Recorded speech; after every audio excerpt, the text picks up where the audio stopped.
नमस्कार दोस्तों, स्वागत है आप सभी का एक बार फिर से राजू सर के नाम से इस यूट्यूब चैनल के अंदर वीडियो की स्टडी के अंदर एमपीसीएचओ के पॉइंट ऑफ व्यू में टॉपिक वाइज हम सिलेबस स्टडी कर रहे हैं। हम यहाँ पढ़ रहे हैं कि एमपीसीएचओ में जो सिलेबस आएगा उसमें topic wise question solving session चल रहा है। वीडियो नंबर 1 कल हमने पढ़ा था डेमोग्राफी के बारे में। आज ये वीडियो जो रहेगा ये कम्युनिटी हेल्थ एंड एपिडेमियोलॉजी के बारे में रहेगा। तो इसमें से क्या इंपॉर्टेंट क्वेश्चंस बनते हैं उनको विद डिटेल रैशनल के साथ में हम सॉल्व करने वाले हैं। आप लोगों से गुजारिश, फटाफट से वीडियो को लाइक कर दीजिए, वीडियो को शेयर कर दीजिए, मैक्सिमम लोगों तक शेयर कर दीजिए ताकि मैक्सिमम लोग हमसे कनेक्ट हो सके और इस बेहतरीन एमसीक्यू सेशन का फायदा उठा सके। तो लाइक और शेयर करना बिल्कुल नहीं भूले। और हमारे इस वीडियो का टॉपिक इंपॉर्टेंट टॉपिक है कम्युनिटी हेल्थ और एपिडेमियोलॉजी। तो बस आप लोगों को करना क्या है, शेयर कर देना है, लाइक कर देना है, नोटबुक और पेन को उठा लेना है और बेहतरीन कंटेंट जो है उसको नोट डाउन करते हुए उसको अच्छे से समझना है और एग्जाम में अपनी स्कोरिंग को बढ़ाने की पूरी कोशिश करनी है। तो शुरुआत करता हूं एक बेहतरीन एमसीक्यू सेशन की। सबसे पहला क्वेश्चन आप लोगों के सामने ये रहा। The question is asking the standard of living. WHO के अकॉर्डिंग स्टैंडर्ड ऑफ लिविंग जो है उसमें इंक्लूड होता है सब, एक को छोड़ के। यहाँ पे क्या पूछा है, स्टैंडर्ड ऑफ लिविंग जो है उसमें इंक्लूड होता है all except one. First option है इनकम, सेकंड ऑप्शन है सैनिटेशन, थर्ड ऑप्शन है nutrition, sanitation and nutrition, third option है level of provision of health, fourth option है ह्यूमन राइट्स। चार ऑप्शन यहाँ पे लिखे हुए हैं। देखिएगा यहाँ पे क्वेश्चन है बिल्कुल स्पष्ट मेंशन किया है standard of living. Standard of living का मतलब होता है कि कोई भी इंडिविजुअल जो अपने जो रहने का जो तरीका होता है, मतलब जो उसकी पर कैपिटा इनकम होती है उसके आधार पे जो उसका रहने का वे होता है, जो ढंग होता है लाइफ को जीने का, वो स्टैंडर्ड ऑफ लिविंग के अंदर इंक्लूड होता है। अब स्टैंडर्ड ऑफ जो लिविंग है उसके अंदर इनकम आता है। पहला देखिएगा यहाँ पे पॉइंट हमने मेंशन किया है इनकम एंड ऑक्यूपेशन, ये स्टैंडर्ड ऑफ लिविंग के अंदर आता है। दूसरा पॉइंट हमने यहाँ पे मेंशन किया standard of housing, sanitation and nutrition. तो बी ऑप्शन में हमने यहाँ पे लिखा सैनिटेशन एंड न्यूट्रिशन, तो ये भी स्टैंडर्ड ऑफ लिविंग के अंदर इंक्लूड किया है WHO ने। तीसरा ऑप्शन हमने यहाँ पे लिखा है level of provision of health, education and recreation.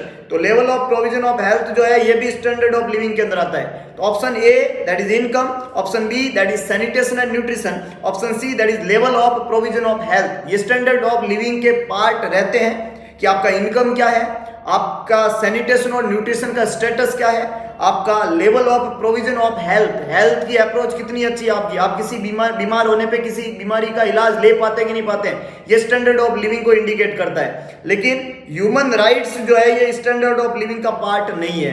Accept का क्वेश्चन था, करेक्ट आंसर डी बनेगा। कुछ लोगों ने बिल्कुल सही जवाब देने की कोशिश की है, बहुत अच्छे। तो डी यहाँ पे बिल्कुल करेक्ट आंसर है। स्टैंडर्ड ऑफ लिविंग में ह्यूमन राइट्स नहीं आता है। ए, बी और सी तीनों ही खोटे जवाब है। बहुत ही बढ़िया, बहुत शानदार। आगे लेके चलता हूं। नेक्स्ट देखिएगा। तो question is asking which of the following is a mortality indicator. सवाल आपसे क्या पूछ रहा है, मोर्टेलिटी का इंडिकेटर कौन सा है। चार ऑप्शन यहाँ पे लिखे हुए हैं। मोर्टेलिटी का इंडिकेटर पूछा हुआ है लाइफ एक्सपेक्टेंसी, सेकंड ऑप्शन यहाँ पे नोटिफिकेशन रेट, थर्ड ऑप्शन है यहाँ पे डेले और फोर्थ ऑप्शन है यहाँ पे बैड टर्न ओवर रेशियो। चार ऑप्शन लिखे हुए हैं। आपसे ये पूछा गया है कि कौन सा मोर्टेलिटी इंडिकेटर है। मोर्टेलिटी इंडिकेटर बताइएगा, फटाफट से कमेंट लिखिएगा, मोर्टेलिटी इंडिकेटर कौन सा है। The question is asking what is the mortality indicator, which of the following is a mortality indicator, life expectancy, notification rate, delay, bad turnover ratio। बहुत अच्छे, कुछ लोगों ने जवाब देने की कोशिश की है। The mortality indicator is life expectancy. A बिल्कुल करेक्ट आंसर है। मोर्टेलिटी इंडिकेटर किसको माना जाता है, लाइफ एक्सपेक्टेंसी को। मोर्टेलिटी इंडिकेटर है उसको इंडिकेट करने वाला जो डिनोमीटर है यहाँ पे वो है लाइफ एक्सपेक्टेंसी। देखिएगा लाइफ एक्सपेक्टेंसी जो है ये एक पॉजिटिव मोर्टेलिटी इंडिकेटर काउंट होता है। Life expectancy is a positive mortality indicator. Life expectancy के अलावा दूसरा यहाँ पे वर्ड है डेले, ये एक तरह की डिसेबिलिटी रेट होती है। DALY is a type of disability rate. जो ऑप्शन सी में मेंशन है DALY, it is a type of disability rate, है ना। ऑप्शन डी में लिखा हुआ bed turn over ratio, it is related to the health care utilization rate. तीन तरह की रेट की हमने यहाँ पे बात की है। हमने अगर बात करनी है लाइफ एक्सपेक्टेंसी की तो ये पॉजिटिव मोर्टेलिटी इंडिकेटर है। अगर हम डेले की बात करें तो एक टाइप का डिसेबिलिटी रेट है, और अगर हम बैड टर्न ओवर रेशियो की बात करें तो ये हेल्थ केयर यूटिलाइजेशन रेट से इंडिकेट करते हैं। ऑप्शन बी में जो नोटिफिकेशन रेट लिखी हुई है, ये नोटिफिकेशन आपको तब मिलता है जब आप लाइक बटन को प्रेस करते हो और चैनल को सब्सक्राइब करके बेल आइकन को प्रेस करते हो, तब आपको नोटिफिकेशन मिलेगा। और जितने लोगों ने बेल आइकन बटन को प्रेस करोगे उतना ज्यादा नोटिफिकेशन आएगा। तो यहाँ पे बेल आइकन बटन जो है वो नोटिफिकेशन रेट को इंडिकेट करेगा। तो ऑप्शन बी उससे संबंधित नहीं है। तो यहाँ पे करेक्ट आंसर क्या बनेगा? ए, बी, सी और डी तीनों ही खोटे जवाब है। बी, सी और डी तीनों ही खोटे जवाब है। तो क्या करना है आपको? सब्सक्राइब करना है, बेल आइकन बटन को दबाना है और लाइक बटन दबाना ना भूले। आगे लेके चलता हूं, नेक्स्ट देखिएगा। तो क्वेश्चन है अगेन डेले, जिसकी हमने बात की, DALY पूछा हुआ क्वेश्चन है। क्या है ये? What is the full form of DALY? Simple सा एग्जाम में पूछा हुआ। अभी हमने बोला डेले किसको इंडिकेट करता है? डिसेबिलिटी रेट को। ये किसको इंडिकेट करता है? डिसेबिलिटी। किसको इंडिकेट करता है? डिसेबिलिटी रेट को। अब इसकी फुल फॉर्म आपको यहाँ पे पूछ ली गई है। फर्स्ट ऑप्शन है डिजीज एडजस्टेड लाइफ ईयर। तो डिजीज का नाम तो हमने इसको लिया ही नहीं, डेले का संबंध ही नहीं है डिजीज से। बी ऑप्शन लिखा हुआ है डिसेबिलिटी एडजस्टेड लाइफ ईयर। तो हमने अभी बोला कि ये डिसेबिलिटी रेट को इंडिकेट करता है। तो डेले का सीधा संबंध किससे है? Disability adjusted life year, DALY DALY. D for disability, A for adjusted, L for life और Y फॉर ईयर। तो it is a disability adjusted life year. C option में डिजीज एसोसिएटेड लाइफ ईयर ये खोटा है। और D option में disability associated. तो word associated नहीं है, एडजस्टेड है। दोनों याद रखना, डिजीज है नहीं इसलिए ए और सी खोटे हैं, और एसोसिएटेड नहीं है इसलिए डी खोटा है। तो करेक्ट आंसर क्या बनेगा? बी। और बी में क्या लिखा हुआ है? Disability adjusted life year. तो बी यहाँ पे बिल्कुल करेक्ट आंसर है। ए, सी और डी तीनों ही खोटे जवाब है। डेले का फुल फॉर्म है डिसेबिलिटी एडजस्टेड लाइफ ईयर। बहुत अच्छे, कुछ लोगों ने जवाब देने की कोशिश की है, बहुत ही शानदार। डिसेबिलिटी क्या होती है इसकी भी अभी मैं बात करूंगा। और ये सारे के सारे कंसेप्ट जो है एपिडेमियोलॉजी में पूछे हुए सवाल है, कई बार रिपीटेडली पूछे हुए हैं और एम्स जैसे एग्जाम में पूछे हुए हैं। तो सीएचओ में तो बहुत इंपॉर्टेंट बनते हैं। तो कंटेंट बहुत इंपॉर्टेंट है। लगातार बिना रुके बिना थके कंटिन्यू जुड़े हुए रहिएगा इसी चैनल पे। हर एक वो टॉपिक जो एग्जाम में आने वाला है, हर एक क्वेश्चंस जो एग्जाम में आने की पूरी संभावना है, उसको अपन टच करेंगे और अपने ज्ञान को इतना बढ़ा देंगे कि हम सीएचओ को आराम से क्रैक कर पाए। आगे लेके चलता हूं। आपको करना क्या है? लाइक बटन को प्रेस करना है। बहुत ही बढ़िया। आगे लेके चलता हूं। नेक्स्ट देखिएगा, most important health status indicator of a country. Country में हेल्थ स्टेटस का सबसे इंपॉर्टेंट इंडिकेटर कौन सा है? क्वेश्चन आपको पूछता है सबसे इंपॉर्टेंट हेल्थ इंडिकेटर कौन सा है? सबसे इंपॉर्टेंट हेल्थ इंडिकेटर कौन सा है? फर्स्ट ऑप्शन है life expectancy at birth, second है मैटरनल मोर्टेलिटी रेट, थर्ड है टोटल फर्टिलिटी रेट और लास्ट है इन्फेंट मोर्टेलिटी रेट। सबसे इंपॉर्टेंट हेल्थ इंडिकेटर कौन सा है? सबसे इंपॉर्टेंट हेल्थ स्टेटस को, मतलब किसी भी कंट्री का हेल्थ स्टेटस अच्छा है या बुरा है, इसका इंडिकेटर कौन सा कंपोनेंट है? कौन बताएगा कि कंट्री का हेल्थ स्टेटस कैसा है? बहुत इंपॉर्टेंट बात है। किसी भी कंट्री का समझ लीजिएगा, एक पॉइंट देखो, बहुत ही बढ़िया, कई लोगों ने बिल्कुल सही जवाब दिया है, बहुत ही शानदार। ये इंडिकेट करता है कि ज्ञान की कहीं कमी नहीं है और आप ज्ञान के बिल्कुल एकदम ज्ञान को प्राप्त करने के लिए तृप्त लोग हैं और इसी ज्ञान की वजह से आप लोग जो है इस बेहतरीन चैनल के ऊपर है। सब्सक्राइब कर दीजिएगा, लाइक बटन को प्रेस कर दीजिएगा। तो बिल्कुल सही जा रहे हो आप। किसी भी कंट्री का हेल्थ स्टेटस अगर आपको जानना है तो आपको यह पता होना जरूरी है कि उसमें पैदा होने वाला आदमी जिंदा रहता है कि नहीं रहता है। किसी भी कंट्री का हेल्थ स्टेटस तब अच्छा होता है कि मान लो 50 लोग पैदा हुए, 50 बच्चे पैदा हुए और 50 के 50 बच्चे सर्वाइव कर रहे हैं, इसका मतलब इससे बढ़िया हेल्थ स्टेटस किसी भी कंट्री का कुछ हो ही नहीं सकता। और अगर 50 पैदा हो रहे हैं, उन 50 वापस सलट रहे हैं, इसका मतलब इस कंट्री का हेल्थ स्टेटस सबसे वर्स्ट टाइप का है। तो इन्फेंट मोर्टेलिटी रेट, यहाँ पे एक ही वर्ड है जो बच्चों से संबंधित है, जो पैदा होती है बच्चे से संबंधित है, वो है इन्फेंट मोर्टेलिटी रेट। और ये सबसे इंपॉर्टेंट और सबसे जो है मोस्ट रिलायबल और मोस्ट इंपॉर्टेंट हेल्थ इंडिकेटर है किसी भी कंट्री का। तो अगर आपको किसी कंट्री का हेल्थ इंडिकेटर पूछे तो IMR जो होती है वो किसी भी कंट्री का हेल्थ इंडिकेटर बनता है, मोस्ट इंपॉर्टेंट हेल्थ इंडिकेटर है। डी यहाँ पे करेक्ट आंसर है। A, B और C तीनों ही खोटे जवाब है। A, B और C तीनों ही खोटे जवाब है, क्योंकि लाइफ एक्सपेक्टेंसी जो है वो जीवन की दर से संबंधित है कि आदमी कितना जीवित रहेगा। मैटरनल मोर्टेलिटी रेट मदर से संबंधित है और टोटल फर्टिलिटी रेट फर्टिलाइजेशन या रिप्रोडक्टिव एज में टोटल फर्टिलाइजेशन से संबंधित बात है। तो ये तीनों ही खोटे जवाब है। डी बिल्कुल करेक्ट आंसर है। आगे लेके चलता हूं। नेक्स्ट देखिएगा, question is asking silent epidemic of a century is. बहुत इंपॉर्टेंट है, किसी भी सेंचुरी में साइलेंट एपिडेमिक कौन है ना? साइलेंट एपिडेमिक कौन सा है? फर्स्ट है कोरोनरी आर्टरी डिजीज, जिसको हम CAD बोलते हैं, कोरोनरी आर्टरी डिजीज। सेकंड है क्रोनिक लीवर डिजीज। थर्ड है क्रोनिक ऑब्स्ट्रक्टिव लंग डिजीज और लास्ट है अल्जाइमर डिजीज। कौन सी ऐसी बीमारी है जिसको साइलेंट एपिडेमिक के नाम से जाना जाता है? एपिडेमिक, एंडेमिक और पेंडेमिक, तीन वर्ड है, इनको भी बहुत डिटेल से पढ़ने वाले हैं अपन। एपिडेमिक, एंडेमिक और पेंडेमिक। तो साइलेंट एपिडेमिक मतलब किसी पर्टिकुलर जियोग्राफिकल एरिया में कंसिस्टेंटली किसी भी चीज का प्रेजेंट होना, ये एपिडेमिक के अंदर काउंट होता है। तो एपिडेमिक कौन सा है? Silent epidemic. चार ऑप्शन में से जवाब लिखिएगा, कमेंट लिखिएगा फटाफट से। साइलेंट एपिडेमिक किसको माना जाता है? Silent epidemic. क्या बात है, कई लोगों ने बहुत खोटा जवाब दिया है, कुछ लोगों ने सही जवाब देने की कोशिश की है। देखिएगा ऑप्शन ए, ऑप्शन बी और ऑप्शन सी तीनों ही खोटे जवाब है। The correct answer is D, Alzheimer disease is a silent epidemic. देखिएगा मैं यहाँ बात करता हूँ अल्जाइमर डिजीज की, तो अल्जाइमर डिजीज जो है उसको साइलेंट एपिडेमिक के नाम से हम जानते हैं। इसके अलावा मॉडर्न एपिडेमिक बोलते हैं कोरोनरी हार्ट डिजीज को। मॉडर्न, आज का जमाना कैसा जमाना है? मॉडर्न जमाना। और आज के इस मॉडर्न जमाने में एपिडेमिक कौन है? Coronary heart disease. पूछा हुआ सवाल है एग्जाम में कि कौन सी ऐसी बीमारी है जिसमें पूरे वर्ल्ड वाइड में मृत्यु की दर सबसे ज्यादा है? वो है coronary artery disease, heart disease, है ना। शादी में दूल्हा जो है घोड़ी के ऊपर बैठा था, सब लोग डांस कर रहे थे और दूल्हा जो है घोड़ी से नीचे, क्या हुआ? हार्ट अटैक आ गया। ऐसे हार्ट अटैक भी आते हैं। बहुत ज्यादा खुशी शादी की आदमी को ले डूबती है, और उसमें कारण कौन बना? आदमी जो है अर्ली मॉर्निंग रात को सोया था और सुबह साहब उठे ही नहीं। क्यों नहीं उठे? Coronary heart disease, coronary artery disease. तो ये सबसे बड़ा कारण उभर के सामने आया due to the sedentary lifestyle, और बहुत सारे मॉडिफाइबल और नॉन मॉडिफाइबल फैक्टर वहां पे काम करते हैं, जिसकी वजह से इसको क्या बोला हमने? Modern epidemic. आज के जमाने में मॉडर्न एपिडेमिक किसको बोला? कोरोनरी आर्टरी डिजीज को। तो ये है मॉडर्न एपिडेमिक। साइलेंट एपिडेमिक बोले तो कौन सा है? Alzheimer disease. और अगला इंपॉर्टेंट पॉइंट है यहाँ पे, मोस्ट इंपॉर्टेंट डिस्कवरी कौन सी है 20th सेंचुरी की? बना हुआ सवाल है और उसका जवाब है ORS। ORS is a most important discovery of 20th century. Oral rehydration solution. Oral rehydration, dehydration के इलाज में काम में लिया जाता है रिहाइड्रेशन साल्ट, जिसको अगर पानी में घोल दो तो बन जाता है सॉल्यूशन। ओरल रिहाइड्रेशन साल्ट का पैकेट आता है, उसको पानी में घोलो तो सॉल्यूशन बन जाता है, और ये डायरिया का फर्स्ट लाइन ट्रीटमेंट माना जाता है, और ये 20th सेंचुरी की सबसे बड़ी इंपॉर्टेंट डिस्कवरी मानी जाती है। ओरल रिहाइड्रेशन साल्ट 1 लीटर पानी में घोलो, 24 घंटे के अंदर यूज कर लो, है ना। Sodium chloride, potassium chloride, sodium citrate और ग्लूकोज एनहाइड्रेस कंपोजिशन होता है ORS का।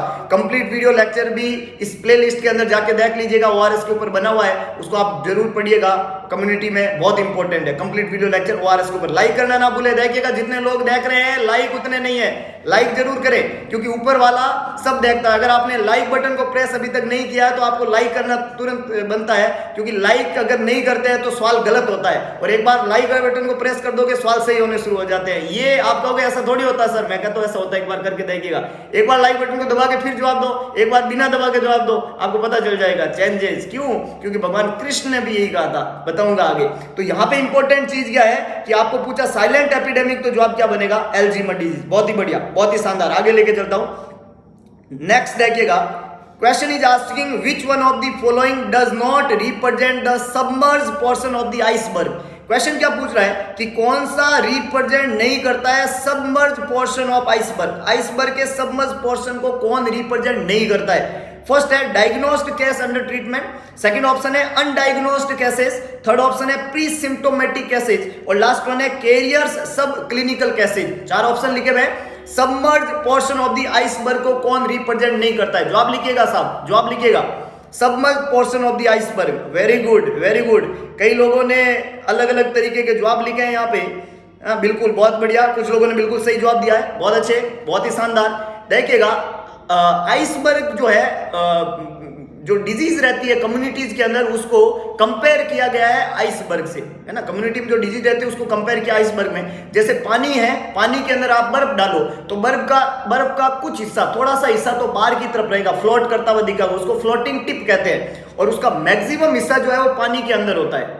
तो बाहर वाला हिस्सा जो होता है वो सारे के सारे कैसेज जो है वो क्लिनिकल कैसेज होते हैं, वो डायग्नोस्ड कैसेज होते हैं, और बाकी जो भी सब क्लिनिकल कैसेज है या अनडायग्नोस्ड कैसेज है वो पानी के अंदर रहते हैं। ये 2 हिस्से बनते हैं आइस के। एक लेवल पे रहता है पानी के, उसकी अभी हम बात नहीं कर रहे हैं, हम बाहर वाले और अंदर वाले की बात कर रहे हैं। तो जो बर्फ का बाहर वाला हिस्सा है उसको तो कहते हैं हम क्लिनिकल कैसे, जैसे आपने साइकेट्रिक में भी सुना होगा कि कॉन्शियस माइंड और अनकॉन्शियस माइंड, तो जो बाहर वाला हिस्सा है, छोटा सा हिस्सा, उसको कॉन्शियस माइंड कहते हैं, और बड़ा वाला जो अंदर वाला हिस्सा है, पानी के अंदर जो रहता है बर्फ, उसको अनकॉन्शियस माइंड से हम डिनोट करते हैं, है ना।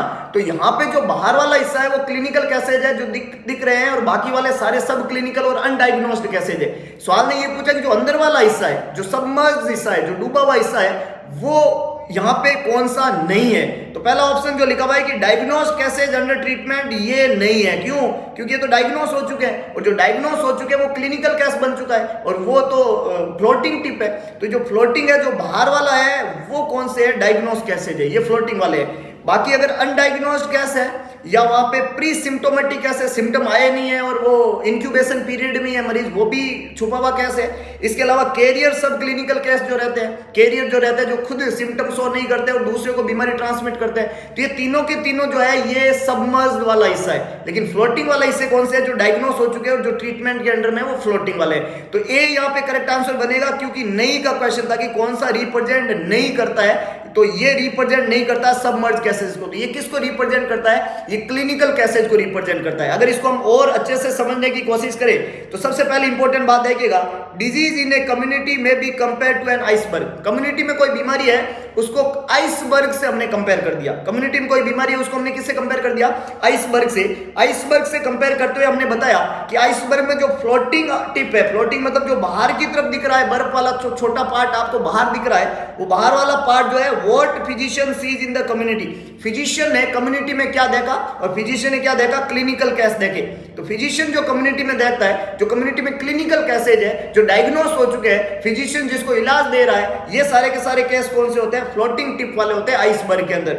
दूसरी इंपॉर्टेंट बात कि उसमें एपिडेमियोलॉजिस्ट, एक होता है एपिडेमियोलॉजिस्ट और एक होता है क्लिनिशियन। दो वर्ड यहां पे मैं क्लियर कर रहा हूं, एक वर्ड है एपिडेमियोलॉजिस्ट और दूसरा मेरा वर्ड है क्लिनिशियन। तो जितने भी सबमर्ज्ड केसेस है, जो अनडायग्नोस्ड केसेज है, जो सब क्लिनिकल केसेज है, जो सिम्टोमेटिक होने से पहले वाले केसेज है, वो सारे के सारे एपिडेमियोलॉजिस्ट के कैटेगरी में आएंगे। ये कंसर्न होते हैं हिडन पोर्शन से, जो छुपा हुआ पोर्शन है, जो बर्फ का हिस्सा पानी में डूबा हुआ है, वो होते हैं एपिडेमियोलॉजिस्ट के पॉइंट ऑफ व्यू में। और जो क्लिनिशियन होता है वो कंसर्न किससे करता है? जो टिप है आइसबर्ग का, टिप मतलब जो फ्लोटिंग टिप है, जो बाहर की तरफ है, जो डायग्नोस्ड केसेज है, उनको क्लिनिशियन ट्रीट करता है। तो एक होता है एपिडेमियोलॉजिस्ट जिसका संबंध है सबमर्ज से, और एक क्लिनिशियन जिसका संबंध है बाहर वाले टिप वाले पार्ट से। अगली इंपॉर्टेंट बात मैं यहां पे बताना चाहूंगा कि जो स्क्रीनिंग की जाती है, एक होता है स्क्रीनिंग और दूसरा होता है डायग्नोसिस। तो जितने भी सब क्लिनिकल केस होते हैं, जो पानी के अंदर होते हैं, जो सबमर्ज्ड होते हैं, जो प्री सिम्टोमेटिक केसेज है, जो कैरियर है, वो सारे के सारों की तो क्या होती है? स्क्रीनिंग होती है। एपिडेमियोलॉजी में होती है स्क्रीनिंग, एपिडेमियोलॉजिस्ट करता है स्क्रीनिंग, और जो क्लिनिशियन होता है वो क्या करता है? डायग्नोसिस। डायग्नोसिस किसकी होती है? जो मरीज क्लिनिकल केस होते हैं, जो फ्लोटिंग टिप होता है। तो फ्लोटिंग टिप की तो होती है डायग्नोसिस, और हिडन केसेज की क्या होती है? स्क्रीनिंग होती है। ये सारी बातें याद रखनी है, क्योंकि सवाल हर एक लाइन से बना हुआ है। और अगर आपको ये कंसेप्ट समझ में आया तो लाइक बटन को प्रेस कर दीजिए और चैनल को सब्सक्राइब जरूर कर दीजिए, क्योंकि इसी तरीके की मजेदार चीजें जो है हर दिन हम पढ़ने वाले हैं, जब तक सीएचओ का एग्जाम नहीं हो जाता तब तक, और उसके आगे भी जब तक जरूरत है आपको तब तक हम पढ़ते रहेंगे। बस आप लाइक बटन को प्रेस करें और शेयर कर दीजिए कंटेंट को अपने फ्रेंड्स में, और आपसे संबंधित जो भी लोग जिसका भला आप जिंदगी में चाहते हैं उस तक ये कंटेंट पहुंचा दीजिए। आगे लेके चलता हूं। नेक्स्ट देखिएगा, iceberg phenomena is not shown by. एक और इंपॉर्टेंट सवाल बनता है कि ऐसी कौन कौन सी बीमारियां हैं? वैसे तो सारी जो कम्युनिटी में डिजीज होती है वो सब आइसबर्ग फिनोमेना को शो करती है, कि उसमें कुछ केसेज क्या होते हैं? फ्लोटिंग होते हैं, कुछ केसेज हिडन होते हैं। लेकिन 4 ऐसी बीमारियां, 4 डिजीज ऐसी होती है जो आइसबर्ग फिनोमेना को शो नहीं करती है। कौन सी नहीं करती है? कमेंट करके बता दीजिए अगर आपको पता हो तो, क्योंकि सवाल यहां से भी बना हुआ है। कौन सी ऐसी 4 बीमारियां हैं जो आइसबर्ग फिनोमेना को के अंदर नहीं आती है, उस फिनोमेना के बेस के ऊपर वो नहीं चलती है? जवाब लिखिएगा, फटाफट से कमेंट करिएगा। कौन सी ऐसी बीमारियां हैं जो आइसबर्ग फिनोमेना में नहीं आती है? कौन सी ऐसी बीमारियां जो आइसबर्ग फिनोमेना में नहीं आती है? बहुत अच्छे, कोशिश की है कुछ लोगों ने, लेकिन चारों नाम अभी तक मुझे दिखे नहीं है। तो चलो मैं बता देता हूं आपको, 4 नाम है और नाम नोट कर दीजिएगा। रेबीज, टिटनस, मीजल्स और रूबेला। रेबीज, टिटनस, मीजल्स और rubella, RTMR। Rabies, tetanus, measles, rubella, RTMR। ये 4 ऐसी बीमारियां हैं जिसका जो इस आइसबर्ग फिनोमिना के अंदर नहीं आती है। रेबीज, टिटनस, मीजल्स और रूबेला। सवाल बनेगा कौन सी आती है, एक को छोड़ के, तो ये 4 आती है और इसके अलावा कोई नाम आ जाए तो वो करेक्ट कर दीजिए। नाम आता है बहुत फेमस, ट्यूबरकुलोसिस, तो ट्यूबरकुलोसिस आइसबर्ग में आती है। रेबीज, टिटनस, मीजल्स और रूबेला ये नहीं आती है। समझ गए? आगे लेके चलता हूं, बहुत ही बढ़िया, बहुत ही शानदार, आगे लेके चलता हूं। नेक्स्ट देखिएगा novel nursing institute. Play store पे जाइए, टाइप करिए नोवल नर्सिंग इंस्टीट्यूट। वहां पे आपको इस लोगों के साथ में एक ऐप मिलेगा। ये नोवल नर्सिंग इंस्टीट्यूट का ऐप है। नोवल नर्सिंग इंस्टीट्यूट जो है का ये ऐप जो है उसको आपको इंस्टॉल कर देना है। अब आप पूछोगे सर हम इस ऐप को क्यों इंस्टॉल करें, तो मैं ये कहता हूं कि इस ऐप के ऊपर आपको एमपीसीएचओ से संबंधित टेस्ट सीरीज और वीडियो लेक्चर मिलने वाले हैं। डिफरेंट टाइप की test series, free test series और फ्री वीडियो लेक्चर्स जो है एमपीसीएचओ से संबंधित, और बाकी जितने भी नर्सिंग के एग्जाम्स रहते हैं, AIIMS नॉर्सेट, PGI Chandigarh, GMCH, RRB, ESIC, SSC, Haryana CHO, Punjab CHO, जितने भी एग्जाम्स होते हैं, उत्तराखंड स्टाफ नर्स के एग्जाम को भी हमने उसमें इंक्लूड किया गया है। सबके वीडियो लेक्चर्स और टेस्ट सीरीज वहां पे अवेलेबल होने वाले हैं। तो इस ऐप को इंस्टॉल कर दीजिए और नोवल नर्सिंग इंस्टीट्यूट से ऑनलाइन स्टडी में जुड़ जाइए और एक बेहतरीन भविष्य निर्माण की तरफ बढ़ जाइए। अब ऐसा नहीं है कि ये ऐप इंस्टॉल करते ही सिलेक्शन हो जाएगा। उसमें आने वाले कंटेंट को पढ़ना पड़ेगा और मन लगा के पढ़ना पड़ेगा और रोज अपडेट रहना पड़ेगा ऐप के साथ में। और उस ऐप में हर दिन कुछ ना कुछ नया आपको लगातार हम लाने की कोशिश करने वाले हैं। दूसरी इंपॉर्टेंट बात है, अगर आपको लगता है कि आपको ऑफलाइन क्लासरूम स्टडी लेनी चाहिए तो डॉक्टर एमडी सर के द्वारा संचालित नोवल नर्सिंग इंस्टीट्यूट लहरिया स्वीट होम के सामने, भगत की कोठी, न्यू पाली रोड, जोधपुर। एड्रेस बहुत सिंपल है, लहरिया स्वीट होम के सामने, भगत की कोठी, न्यू पाली रोड, जोधपुर। अप्रोच कर दीजिए। टीम नोवल आपको बेहतरीन कंसेप्चुअल स्टडी देने के लिए तैयार है। इवनिंग बैच रनिंग है, 2:30 बजे से बैच स्टार्ट होता है। तो जुड़ जाइए टीम नोवल के संग। ऑनलाइन और ऑफलाइन दोनों प्लेटफॉर्म आपके लिए अवेलेबल है ताकि एक बेहतरीन स्टडी मटेरियल का आनंद उठा सके। तो ऐप को इंस्टॉल करना ना भूले और इंस्टॉल करने के बाद में आपको ऐप के अंदर सेटिंग में जाके रेटिंग देनी पड़ेगी। जब तक आप रेटिंग नहीं देंगे तब तक आपको जो है कंटेंट दिखेगा नहीं। तो रेटिंग दीजिएगा और इसके अलावा जो है ऐप के बारे में 2 लाइनें भी वहां पे आपको लिखनी पड़ेगी। तब आप जो है अच्छी तरीके से इस ऐप के सारे फीचर्स का आनंद उठा सकते हैं। डिफरेंट टाइप के फीचर है ऐप के अंदर, हर वो चीज ऐप से आपको मिलेगी जो आप चाहते हैं। तो ऑनलाइन और ऑफलाइन जुड़ जाइए टीम नोवल के संग और अपने भविष्य निर्माण की तरफ आगे बढ़िए। और चलिए अब भविष्य निर्माण की और बात करते हैं अगले क्वेश्चन के साथ में। Question is asking the tip of iceberg phenomena submerge portion does not consist of. जो सबमर्ज पोर्शन है उसमें कौन सी चीज नहीं होती है। सेम कहानी है, अभी हमने बात पढ़ी वही बात पूछी हुई है। जो सबमर्ज पोर्शन है उसमें कौन नहीं आता है। Latent period, career, undiagnosed cases और हेल्दी पॉपुलेशन। जवाब लिख दीजिएगा, बहुत आसान है। अगर आपको जो अभी समझाया मैंने वो पता चल गया तो आप इसका जवाब दे सकते हैं। सबमर्ज पोर्शन में मतलब जो डूबा हुआ पोर्शन है उसमें कौन नहीं आता है। उसमें वो नहीं आएगा जो या तो डायग्नोस्ड है या जिसको बीमारी नहीं है। सिंपल सा कंसेप्ट है कि नहीं है। जिसको बीमारी नहीं है, जो हेल्दी पर्सन है, वो क्यों आएगा सबमर्ज पोर्शन में। सबमर्ज में वो आते हैं जो कैरियर है, जो सब क्लिनिकल है, वो बहुत सारे कैसे जाएंगे। तो यहाँ पे करेक्ट आंसर बहुत बढ़िया, मैक्सिमम लोगों ने सही जवाब दिया।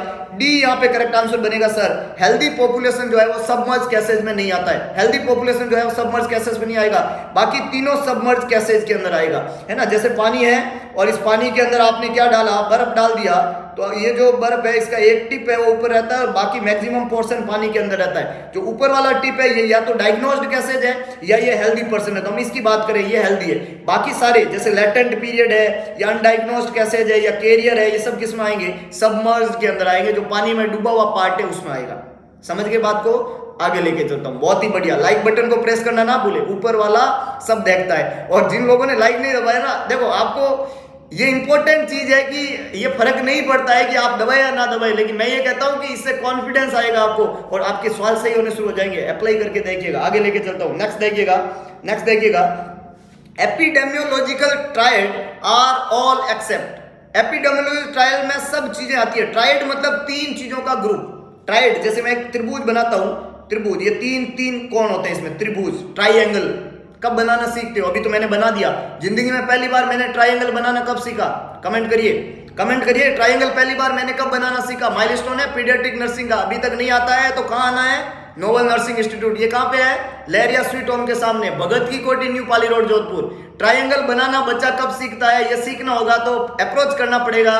पीडियाट्रिक नर्सिंग में माइलस्टोन में पढ़ते हैं अपन, और ये फाइन मोटार माइलस्टोन के अंदर आता है। और ट्रायंगल, वेरी गुड, कुछ लोगों ने जवाब दे दिया साहब, इसका मतलब आप पढ़ चुके हो ट्रायंगल बनाना मेरे से, कोई बात नहीं, बहुत ही बढ़िया।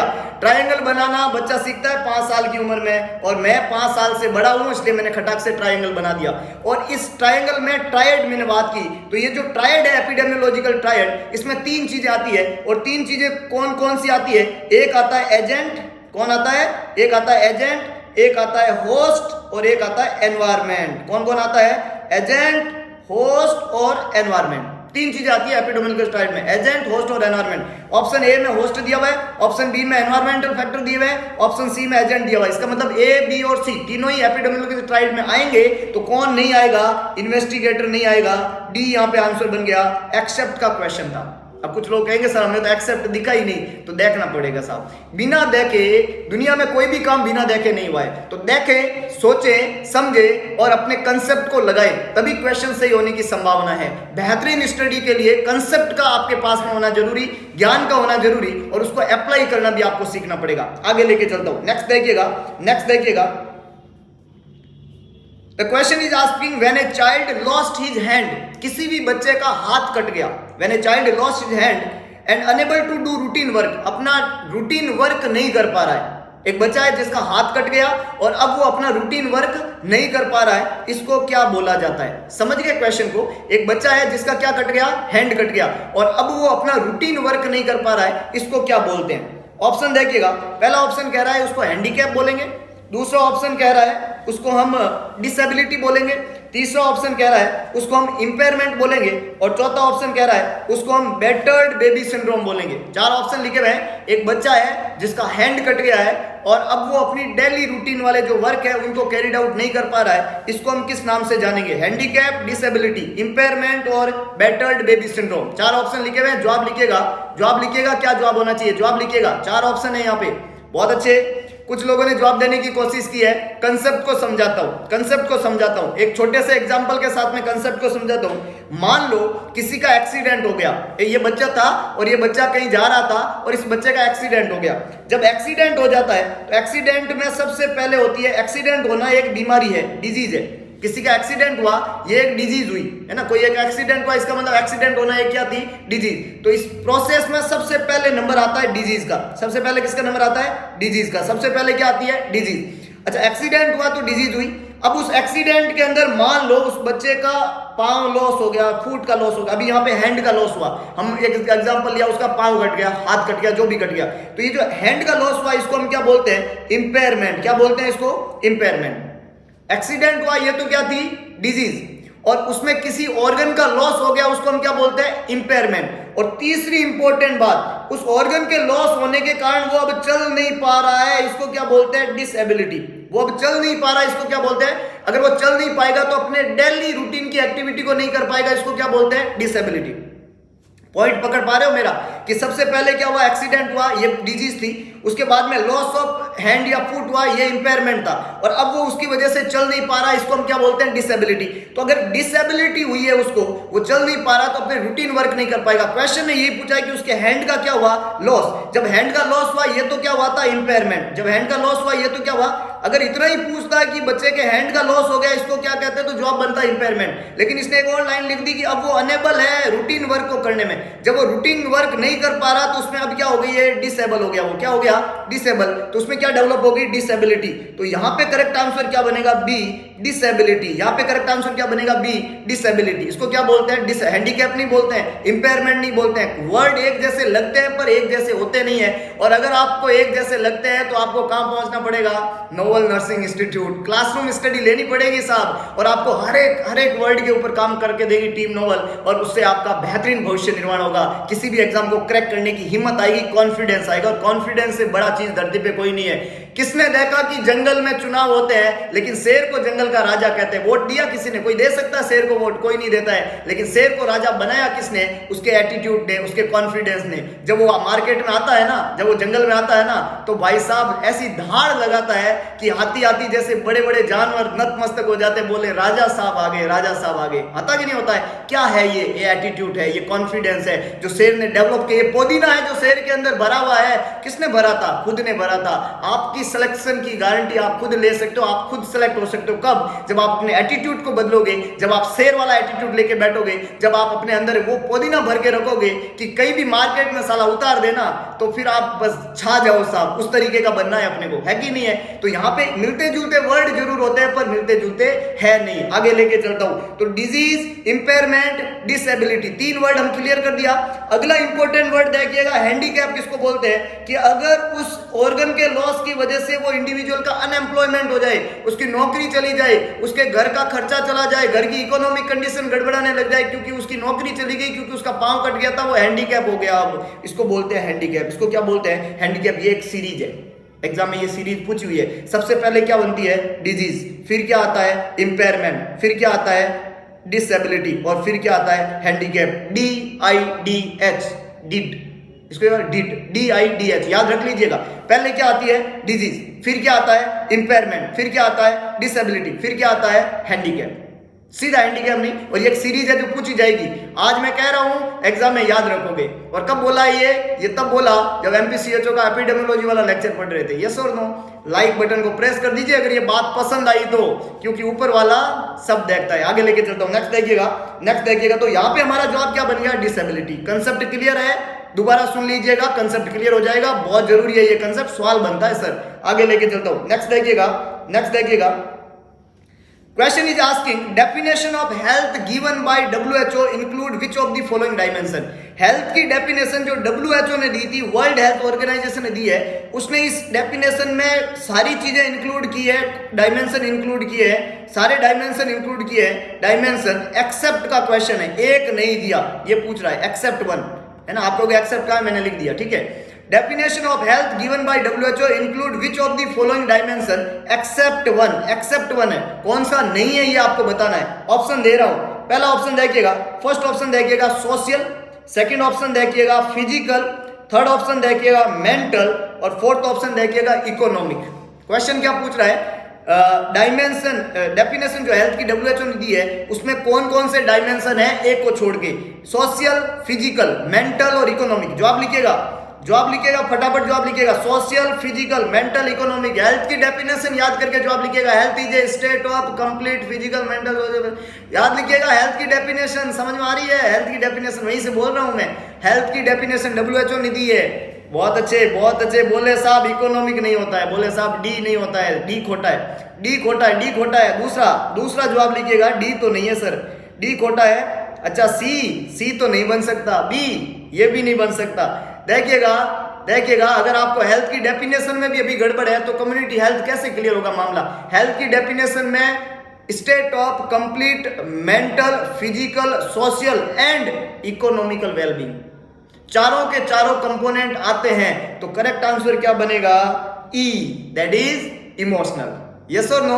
Emotional is not the dimension of health. It's not a dimension of health. और पांचवा ऑप्शन सर कहां से आ गया? पांचवा ऑप्शन जिंदगी में होता है। कभी कभी जिंदगी में 4 ऑप्शन एक जैसे होते हैं ना, तो पांचवा ऑप्शन देखो, रास्ते बनाने पड़ते हैं। कंडीशन आती है कभी कभी जिंदगी में जब आपके पास में कोई ऑप्शन नहीं होता है, तब आपको क्या क्रिएट करना पड़ता है? ऑप्शन क्रिएट करना पड़ता है। अगर आप भी जिंदगी के उस मोड़ में हो जहां पे आपको कोई भी रास्ता नजर नहीं आ रहा है, तो एक ऑप्शन क्रिएट करो। और ऑप्शन कौन सा है? Novel nursing institute. पहुंच जाइए और अपनी जिंदगी में बेहतरीन भविष्य निर्माण की तरफ बढ़ जाइए। टीम नोवल आपका बेसब्री से इंतजार कर रही है। आगे लेके चलता हूं, नेक्स्ट देखिएगा। तो यहाँ पे इमोशनल जो है वो डायमेंशन में नहीं आता है। सोशल, फिजिकल, मेंटल और इकोनॉमिक चारों ही हेल्थ के डायमेंशन में आते हैं। चारों ही हेल्थ के डायमेंशन है। बहुत अच्छे। तो ई यहाँ पे करेक्ट आंसर बनेगा। E, that is emotional. ये हेल्थ का डायमेंशन नहीं। आगे लेके चलता हूं, नेक्स्ट देखिएगा।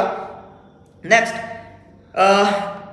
Disease is in the incidence of a disease, है ना, डिक्रीज हो गया इंसिडेंस ऑफ डिजीज का इंसिडेंस डिक्रीज हो गया टू ए लेवल, उस लेवल तक where ceases to be a public health problem is. Disease का लेवल, इंसिडेंस मतलब अकरेंस ऑफ न्यू केसेज, जो भी नए केस अकर होते हैं, जो न्यू केस अकर होते हैं उसको इंसिडेंस कहते हैं। जो नए केस आते हैं, नए केस डायग्नोस होते हैं, वो इंसिडेंस कहलाते हैं। तो किसी भी बीमारी के नए केस जो है उसका लेवल जो है वो क्या हो चुका है? डिक्रीज हो चुका है, और जिसकी वजह से पब्लिक हेल्थ प्रॉब्लम जो है वो सीज हो गई है। मतलब किसी भी बीमारी के नए केस इतने कम हो गए हैं कि अब वो बीमारी पब्लिक हेल्थ प्रॉब्लम नहीं रही। जैसे अभी मैं कोरोना की बात करूं तो नए केस इतने कम हो गए कि अब कोरोना पब्लिक हेल्थ प्रॉब्लम नहीं रही। लेकिन एक टाइम था जब कोरोना पब्लिक हेल्थ प्रॉब्लम थी और लट पड़ते थे साहब, लंबे लंबे लट आपने देखे होंगे ना टीवी के अंदर, वो डर से हम घर से निकलते ही नहीं थे। एक वो भी थी, आज नहीं पड़ रहे ना, इसका मतलब उतने केस कम हो गए कि अब ये पब्लिक हेल्थ प्रॉब्लम नहीं रही है कि नहीं है। बाकी तो गली के बाद पुलिस वाले ऐसे खड़े रहते थे जैसे कोई अंदर से बाघ नार आने वाला है, जबकि था कोरोना, वो एक वायरल डिजीज थी, है कि नहीं। तो यहाँ पे इंपॉर्टेंट बात क्या है कि इतने केस कम हो गए कि बीमारी सीज हो गई, ऐसा बोले जा रहे हैं। इसको क्या बोलते हैं? कंट्रोल, एलिमिनेशन, इरेडिकेशन या सर्विलेंस। 4 ऑप्शन है, 4 वर्ड है यहाँ पे। जवाब लिखिएगा। कई लोगों ने जवाब देने की कोशिश की है। कंसेप्ट समझिएगा। देखिएगा, सर्विलेंस का मतलब तो क्या होता है? बीमारी को डायग्नोस करना। सिंपल सा डायग्नोस 3 तरीके से करते हैं। एक तो मरीज खुद चल के आता है। सर्विलेंस 3 तरीके के होते हैं, पैसिव, एक्टिव और सेंटिनल।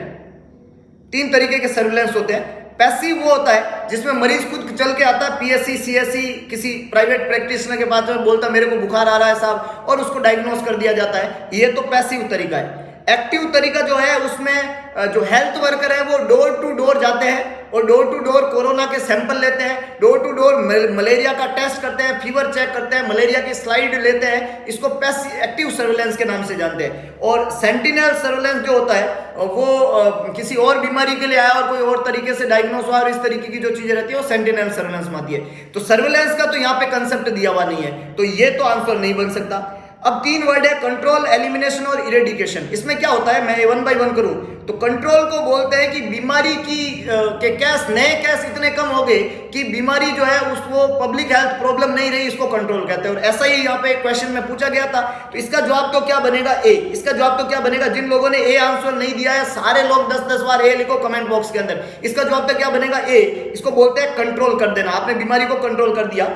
एलिमिनेशन जो वर्ड है बी ऑप्शन में, एलिमिनेशन का मतलब होता है कि बीमारी जो है उसका पॉजिटिव ऑर्गेनिज्म तो प्रेजेंट है लेकिन बीमारी नहीं है। बीमारी क्या हो चुकी है? एलिमिनेट, मतलब उसका पॉजिटिव ऑर्गेनिज्म तो है लेकिन कोई भी इन्फेक्टेड पर्सन नहीं है उस बीमारी से, इसको एलिमिनेशन कहते हैं। और एलिमिनेशन ज्यादातर किसी पर्टिकुलर कंट्री से बीमारी का होता है। जैसे इंडिया के अंदर पोलियो का मरीज नहीं है, लेकिन पोलियो का वायरस या पॉजिटिव एजेंट तो है, लेकिन पोलियो का मरीज नहीं है, तो ये पोलियो का एलिमिनेशन कहलाता है। एलिमिनेशन में हमेशा पॉजिटिव एजेंट तो रहता है लेकिन उसका कोई भी पेशेंट नहीं होता है, कोई भी बीमार नहीं होता है। और एक वर्ड है इरेडिकेशन। इरेडिकेशन का मतलब होता है कि समूल नष्ट, जड़ से खत्म। पॉजिटिव एजेंट भी नहीं है, ना कोई उसकी स्पोर फॉर्म है, बीमारी का पापा कट चुका है, सुपड़ा साफ हो चुका है, बीमारी का नामो निशान मिट चुका है, इसको हम क्या बोलते हैं? इरेडिकेशन बोलते हैं। इरेडिकेशन हमेशा ग्लोबल होता है, किसी भी देश में बीमारी का एलिमिनेशन होता है और पूरे वर्ल्ड में बीमारी का इरेडिकेशन होता है। और एकमात्र बीमारी जो इरेडिकेट हो चुकी है कौन सी? जवाब लिखिएगा कमेंट बॉक्स में, कौन सी बीमारी इरेडिकेट हो चुकी है? बहुत अच्छे, कौन सी बीमारी इरेडिकेट हो चुकी है? यस, कुछ लोगों ने जवाब सही दिया। इरेडिकेशन हुई है स्मॉल पॉक्स। कौन सी बीमारी इरेडिकेट हुई है? Small pox. और कौन से ईयर में? 1980 के अंदर। स्मॉल पॉक्स का इरेडिकेशन 1980 के अंदर, 1980 के अंदर हुआ है। एकमात्र डिजीज जो इरेडिकेट हो चुकी है, स्मॉल पॉक्स उस बीमारी का नाम है। तो एलिमिनेशन, इरेडिकेशन और कंट्रोल, आई थिंक तीनों वर्ड आपके क्लियर हो चुके होंगे। आगे लेके चलता हूं। नेक्स्ट देखिएगा, positive agent is present. Positive agent तो प्रेजेंट है but there is no transmission. Positive agent तो है लेकिन बीमारी ट्रांसमिट नहीं हो रही है। अभी हमने बात की, पॉजिटिव एजेंट तो है लेकिन बीमारी ट्रांसमिट नहीं हो रही है। क्या बोलते हैं? कंट्रोल, एलिमिनेशन, इरेडिकेशन या होलो एंडेमिक। पॉजिटिव एजेंट तो है लेकिन बीमारी ट्रांसमिट नहीं हो रही है। क्या बोलते हैं इसको? पॉजिटिव एजेंट तो है लेकिन बीमारी ट्रांसमिट नहीं हो रही है। क्या बोलते हैं इसको? जवाब लिखिएगा। Very good, yes, it's elimination. अभी तो बोला साहब, अभी तो बताया कि अगर बीमारी के नए केस इंसिडेंट्स नहीं आ रहे हैं, बीमारी अब पब्लिक हेल्थ प्रॉब्लम नहीं रही है, उसको तो कंट्रोल बोलते हैं। बीमारी जो है उसका पॉजिटिव एजेंट तो है लेकिन कोई भी केस प्रेजेंट नहीं है, इसको क्या बोलते हैं? एलिमिनेशन। तो एजेंट तो प्रेजेंट है लेकिन ट्रांसमिशन नहीं हो रहा है, इसको एलिमिनेशन कहते हैं। और अगर बीमारी ग्लोबली जो इरेडिकेट हो चुकी है, जड़ से खत्म हो चुकी है, इसको क्या बोलते हैं? इरेडिकेशन। तो यहाँ पे करेक्ट आंसर क्या बनेगा? बी। इसको हम क्या बोलेंगे? एलिमिनेशन। बहुत ही बढ़िया, बहुत ही शानदार। देखिएगा, लाइक बटन प्रेस करना ना भूले। लाइक बटन को जरूर दबाएं, चैनल को सब्सक्राइब कर दो, बेल आइकन बटन दबा दो। अगर ये कंटेंट आपको अच्छा लग रहा है तो इसी तरीके के मजेदार कंटेंट इसी चैनल के ऊपर आपको लगातार मिलने वाले हैं। राजू सर के नाम से इस यूट्यूब चैनल को आप लाइक कर दीजिए, शेयर कर दीजिए और सब्सक्राइब करके बेल आइकन बटन को प्रेस करना बिल्कुल ना भूलें, क्योंकि इसी तरीके का कंटेंट आपको लगातार प्रोवाइड होने वाला है। और बेहतरीन क्लासेज हम यहाँ पे अरेंज करेंगे, सिस्टम वाइज, हर एक टॉपिक वाइज क्लास अरेंज करेंगे। लास्ट लेक्चर में हमने वहां पे डेमोग्राफी को पढ़ा, अभी हम एपिडेमियोलॉजी को पढ़ते हैं और इसी सीक्वेंस में जो सिलेबस में कोर्स है सीएचओ के, और उसको हम सीक्वेंस वाइज यहाँ पे पढ़ने वाले हैं। तो लाइक शेयर करें, ग्रुप्स में शेयर करें, अपने दोस्तों तक कंटेंट को पहुंचाएं ताकि आप मैक्सिमम लोगों की मदद कर सके। आगे लेके चलता हूं, नेक्स्ट देखिएगा नोबल नर्सिंग इंस्टीट्यूट मदद के लिए तैयार, मदद के लिए एक नया मसीहा नोबल नर्सिंग इंस्टीट्यूट। क्या करना है, प्ले स्टोर पे जाना है, सिंपल सी तरीका बता रहा हूं, प्ले स्टोर पे जाना है, टाइप करना है नोबल नर्सिंग इंस्टीट्यूट। इस लोगो के साथ में 5 स्टार रेटिंग का एक ऐप दिखेगा आपको, इस ऐप को आपको इंस्टॉल कर देना है। जब आपने ऐप को इंस्टॉल कर दिया तो उसकी सेटिंग में जाके ऐप को रेटिंग देनी है, और आप ऐप को अगर 5 स्टार रेटिंग देके कमेंट डाल देते हो तो उस ऐप में खुलेंगे डिफरेंट टाइप के फीचर्स। अब फीचर में क्या होगा, फीचर में मिलेगा आपको एक वहां पे एक ऑप्शन है स्टडी मटेरियल। स्टडी मटेरियल में जब आप जाओगे तो वहां पे आपको वीडियो टेस्ट नाम से ऑप्शन मिलेंगे। वीडियो में आपको अनलिमिटेड फ्री वीडियो वहां पे अपलोड रहेंगे। इसके अलावा टेस्ट के अंदर आपको जो है डिफरेंट टाइप के इसी तरीके के मजेदार और कंसेप्चुअल क्वेश्चंस वहां पे मिलेंगे। सॉल्व करिए क्वेश्चंस को और अपने आप को कॉन्फिडेंट करिए कि आप कहां पे जो है परसिस्ट करते हैं, क्या आपकी स्कोरिंग है, क्या वास्तव में उस तैयारी पे है जो तैयारी इस एग्जाम को क्रैक करने के लिए होती है। अगर आपको कहीं भी कॉन्फिडेंस लूज लगे, कहीं भी लग रहा है कि तैयारी में खास इजाफा नहीं है, कमी है, तो करना क्या है, वहीं से इसी नोबल नर्सिंग इंस्टीट्यूट की ऑफलाइन क्लासरूम स्टडी की तरफ आपको मूव करना है, जो कहां पे है, डॉक्टर एमडी सर के द्वारा संचालित लहरिया स्वीट होम के सामने, भगत की कोठी, न्यू पाली रोड, जोधपुर। वहां पे आपको पहुंचना पड़ेगा और टीम नोबल के साथ ऑफलाइन क्लासरूम स्टडी से जुड़ जाइए। 2:30 बजे से इवनिंग बैच वहां पे चल रहा है, तो दोनों प्लेटफॉर्म आपके लिए खुले हैं, ऑनलाइन और ऑफलाइन।